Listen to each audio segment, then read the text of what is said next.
Blog Talk Radio. Welcome to Institute for Personal Development, where total consciousness is the new frontier. Kriya Yoga is the union of the individual with the divine.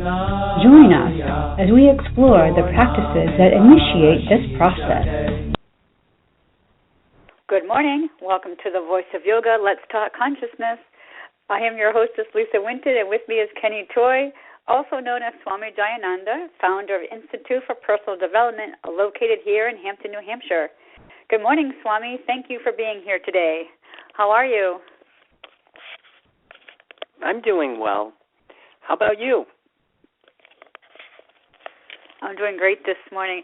Before we begin our program, I just want to say congratulations on your one-year anniversary of the Voice of Yoga. Let's Talk Consciousness. How do you feel about that?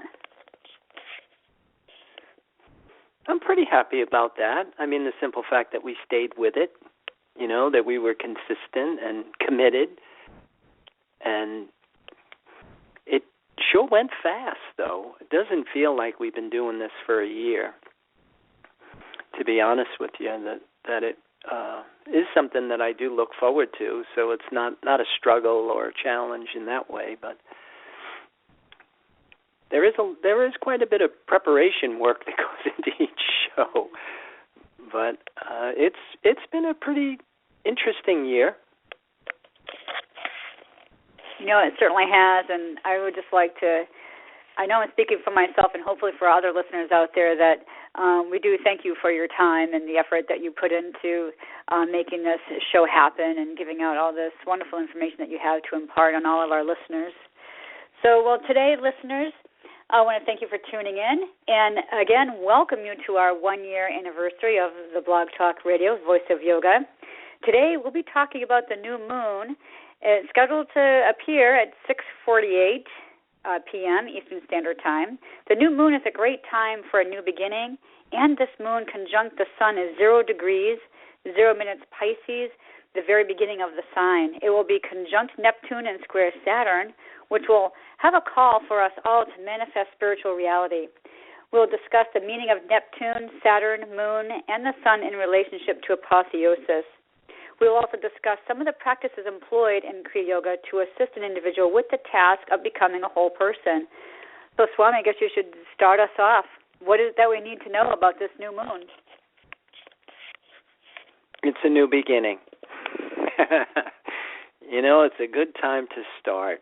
Start something. One of the things we used to say all the time in the building trades is do something, even if it's wrong. You know, but the whole thing of this sun-moon conjunct early in the sign of Pisces, because Pisces is a really interesting sign. You know, it's the 12th sign of the zodiac. So it's really, it's the culmination of all the other signs. It's this whole thing of unity consciousness, this part of reality where everything is happening at once. And, you know, it can be represented by so many different things, positive and then also the negative side to it. You know, because you really have to recognize that there isn't really any such thing as bad energy. It's just energy that is wrongly used or wrongly being used at a given time.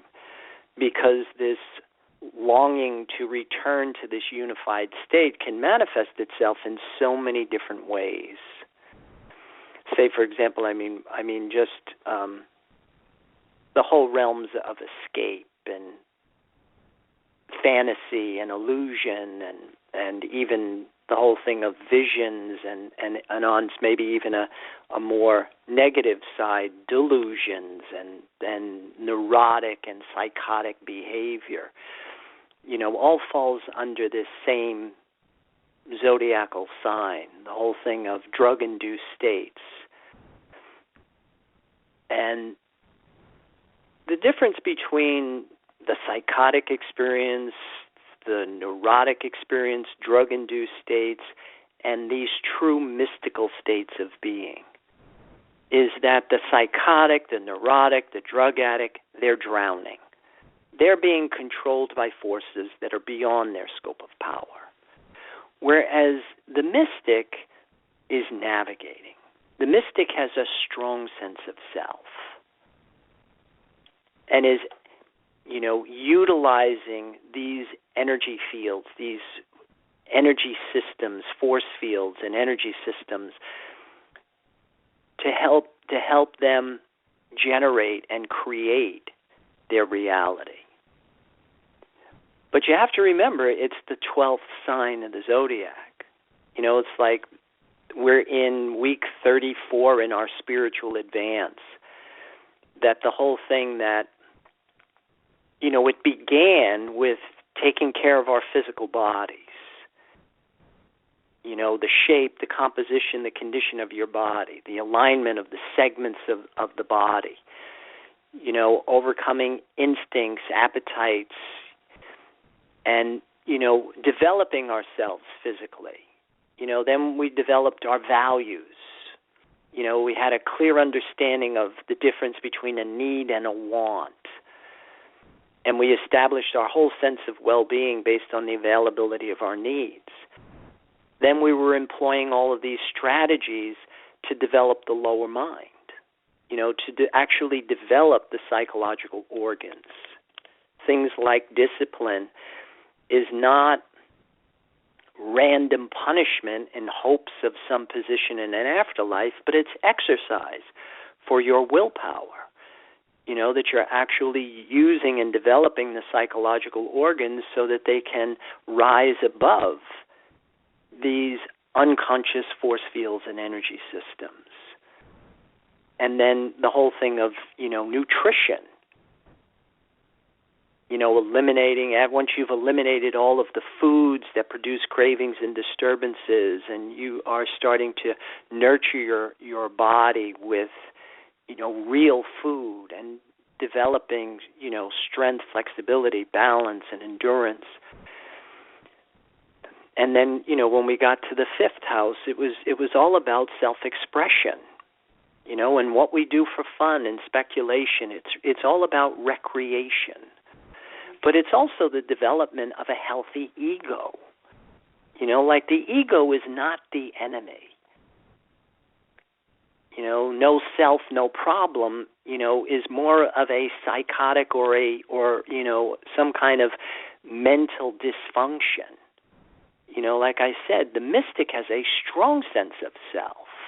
They know who they are, but they also recognize that they have this sense of connectedness to a greater whole.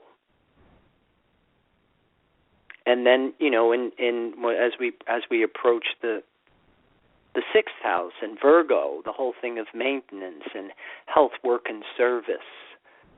And then the whole thing of relationship when we got to Libra in the 7th house, and the importance of this primary relationship with your divinity. Recognizing that this human mind-body complex is not designed to run on particles or waves. That we maximize our performance when we actually draw from this secret source of sustenance. Which is a very Neptunian concept. This concept of a concealed deity is the meeting point of all of our religions, all of our sciences. It's probably the biggest question that we all have concerning our existence.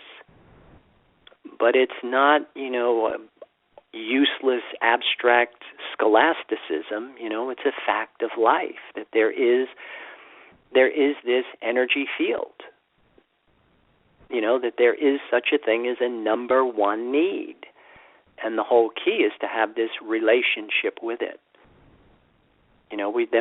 We moved into the 8th house, renewal, death, rebirth, transformation, the whole thing of apotheosis, this process of us becoming something different. And then the whole thing of the development of the higher mind, our aspirations, higher learning, the part of the mind that is directly connected to this invisible, intangible source of sustenance. But none of this happens by itself, that we have to make it happen. And that's why, these disciplines were in place at one time. And then, your 10th house, your dharma, your duty, your collective purpose, as you are evolving as an individual, you start to see this sense of connectedness to this greater whole. And then we talked about Aquarius in the 11th house, our unique talent. This one thing that each and every one of us does better than anybody else. So there's all of this. First, we must divide and conquer before we can unite and stand. That so many people are thinking that you don't have to do anything to be spiritual. It's just something you declare that I'm spiritual. But in this model, there's so much more to that. It's not just a declaration. It's like we had said in the introduction to the show. It's Saturn is squaring this Sun-Moon Neptune conjunction. So it's the whole thing of putting into form spiritual reality. The whole thing of understanding the principle of manifestation, how things do come into form. Because having an understanding of that kind of puts you in the driver's seat. Once you understand that, how we think is what we become, and I'm thinking on all of these different levels, you're no longer the victim, but you're the creator. I know we talked about manifestation in a previous show, and we'd also talked about things like, be careful what you wish for, what you want, because you just might get it. But can you review those manifestation topics that we had talked about before? Well, yeah, see, the whole thing of unity consciousness, this concept of God, this invisible, intangible resource is everywhere and in everything. Now, in order for something to manifest, materialize, it has to split from this unified state. It manifests in half and then leaves behind a complementary, unmanifested other part. See, that's the Trinity. That's the underpinnings of, I want to say, a working reality system. So when we talked about the split between science and religion, that was one of the biggest failures of humanity because our sciences became empirical. And they said anything that isn't verifiable through the senses has no validity. And then, of course, our religions, conform to the materialistic mentality of our sciences. And they became, started to substitute this intellectual, devotional mirage for true spiritual reality. So we really didn't have any leadership with regard to how to become this human in the adult state, how to become a whole person again. And that's a big part of the work that we do, is that we actually teach people how to separate from their attachment to a resource that gives you this very limited perspective and how to reconnect to something that will expand your identity beyond the limits of your body, which is on a very positive side. I mean, that is what Pisces is all about. This whole thing of dissolving boundaries. But again, you have to divide and conquer before you can unite and stand. What a lot of people don't realize, everybody's talking about being spiritual, but what they don't realize is this energy field is high voltage, it's high frequency, and you've got to have the preparatory work in place. It's one of the things we said in one of our shows. People say, God will never give you more than what you can handle. And yet you've got all of these institutions that are filled with people that collapsed under the burden of what they were exposed to. So a big part of a spiritual practice is this preparatory work. You've got to have the nervous system to handle this higher voltage of this transpersonal experience.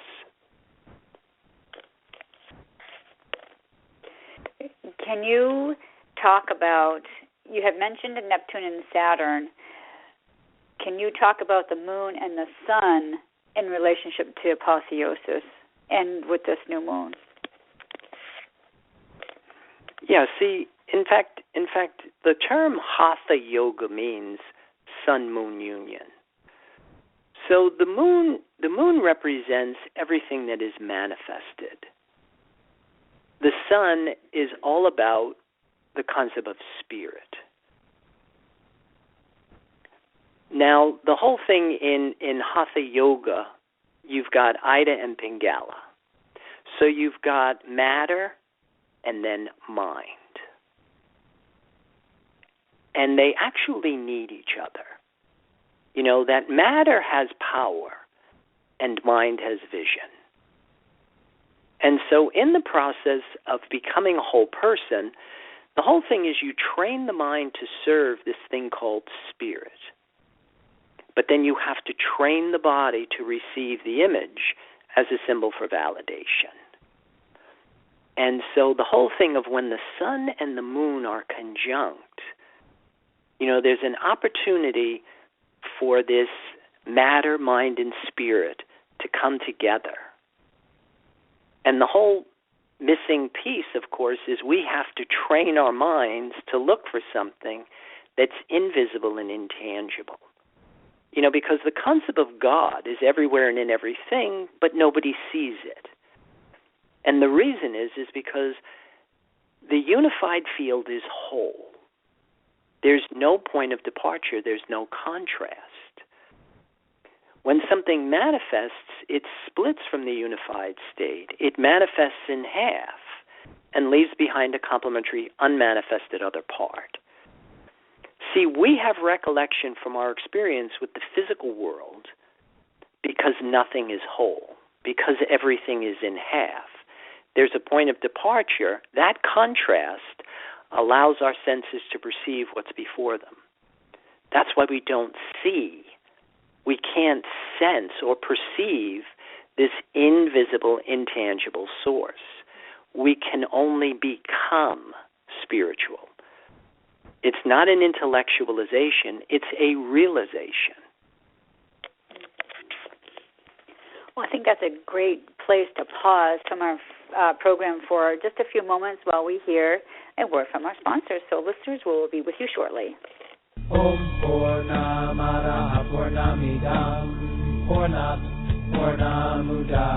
If you are looking for a samadhi-based experience, IPD Kriya Yoga has the goods. A complete yoga program that includes the practices and the process. Kriya Yoga Series 1 live classes and videos. Get your arms around the spiritual science of Kriya Yoga. You know, the intention of why we practice is to embody spirit, you know, to feel connected to the life force. Kriya Yoga Asana live classes and videos. A cosmically engineered system of exercises to initiate apotheosis. A system of exercises engineered for dining and dancing at the Cosmic Ballroom. Kriya Yoga Series 2 live classes and videos. A practice in open form designed to facilitate positive growth of consciousness. Get your Labyrinth video. I find the positive side of it is it pulls a lot of things together. Kriya Yoga Mantra and Meditation. With repetition comes absorption. Pray on prana and become divine. At the same time, we all have a unique talent and gift to give back to the universe. Private sessions. The mysteries of the universe have always been handed down verbally from teacher to student. Call or click now and get started. 603-929-0303 or www.ipdtransform.com. Namaste.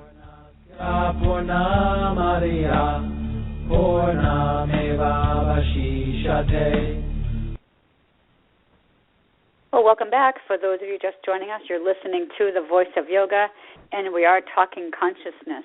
Before we get back to our program, I'd like to take a few minutes and see if any of our callers out there may have any questions for Swami Jayananda. And those of you who are visiting online, you can also type in some questions as well, and we will do our best to answer those as they come in. Does anybody out there calling in have any questions for Swami Jayananda?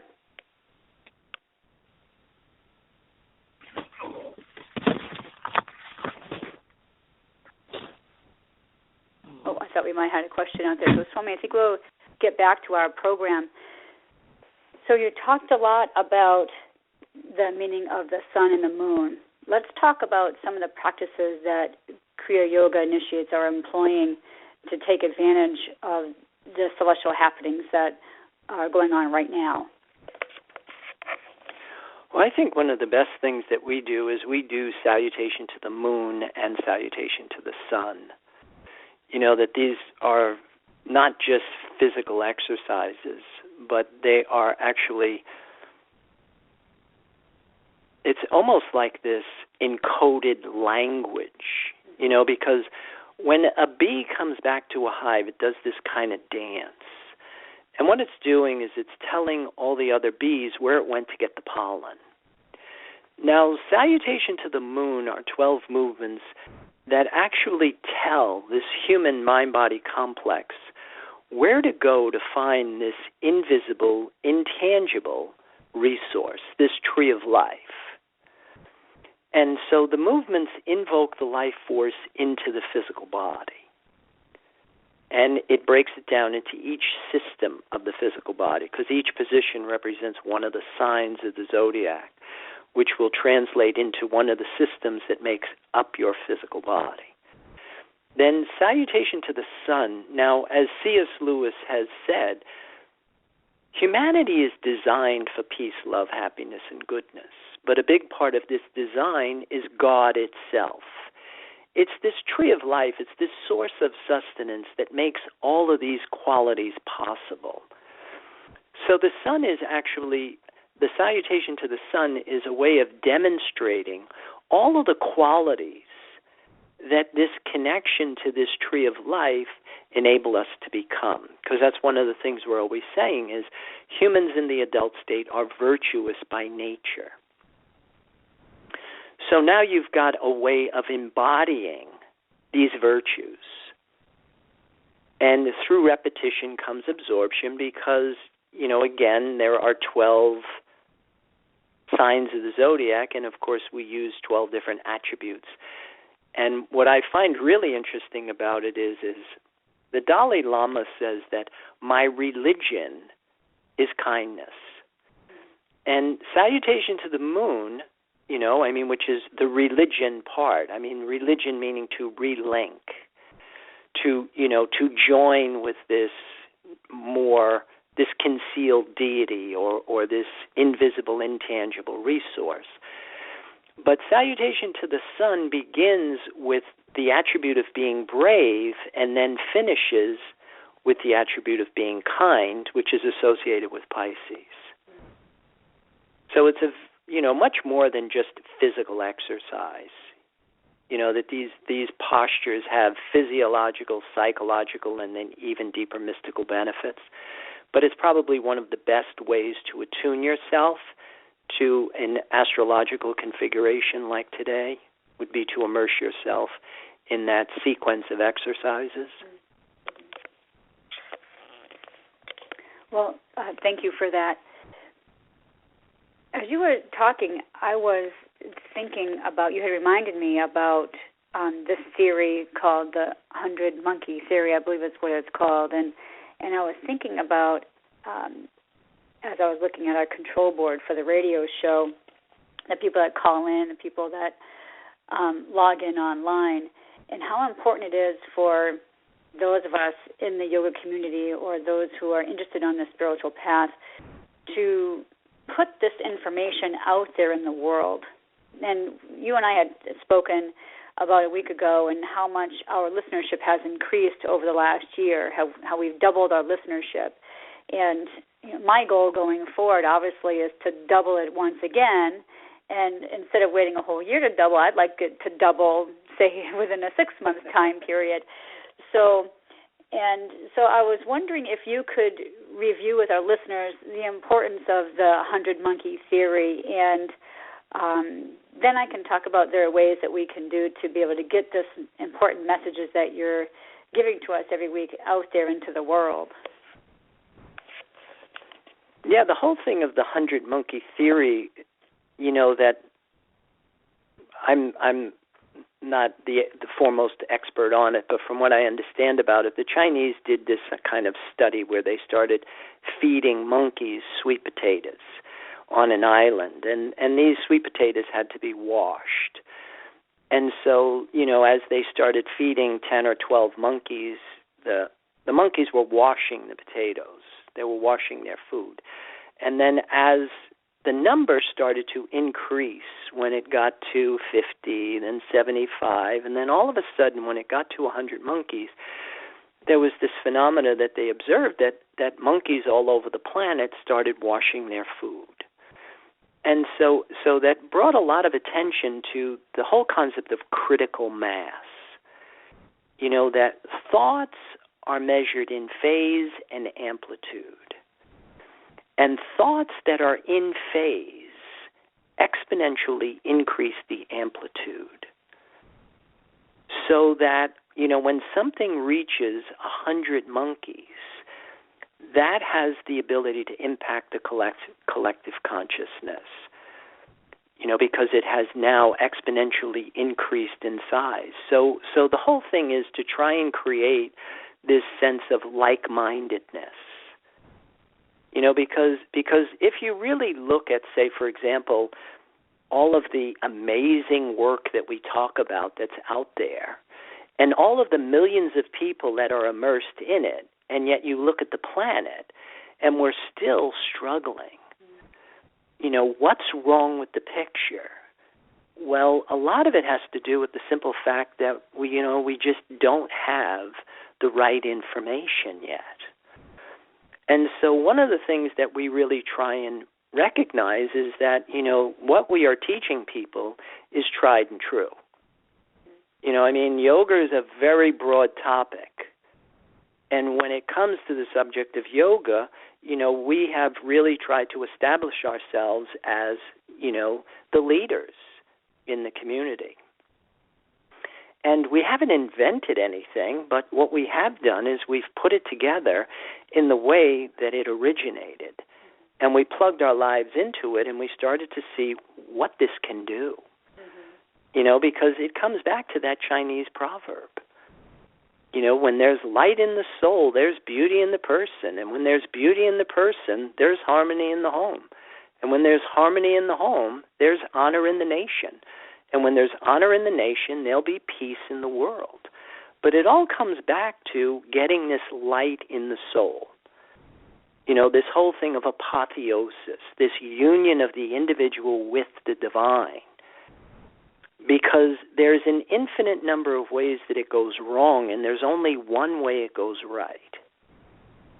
And if you are not using your physical body in the formula, then you are substituting this intellectual devotional mirage for true spiritual reality. That it's not magic, it's all physics. Well, thank you for that. This is just the part of the program where I start closing down, and I want to invite you listeners out there to visit the website and follow us on Pinterest and Twitter and Facebook. But I'm going to ask you to do an additional thing for me. When you do visit our website and you do find us on Facebook under Institute for Personal Development, do us a favor and do the world a favor and do another click. Like it, and then also share it. Invite your friends to visit our Facebook page, because this is the way that all of us can do our part to get this crucial information out there in the world. And I think that's really important for all of us to be able to get the message out and help elevate the universal consciousness. So anyway, let's keep those comments and questions and curiosities coming, because we do enjoy hearing from you. And be sure to tune in our next week. We'll be discussing the Spiritual Advance, and it will be the class before the yoga retreat that we'll be doing in Costa Rica. And be sure to tune into our Facebook page, as we will be updating the Spiritual Retreat and pictures and so forth from that.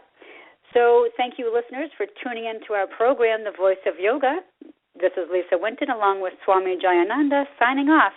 Have a wonderful Kriya Yoga kind of day. Namaste.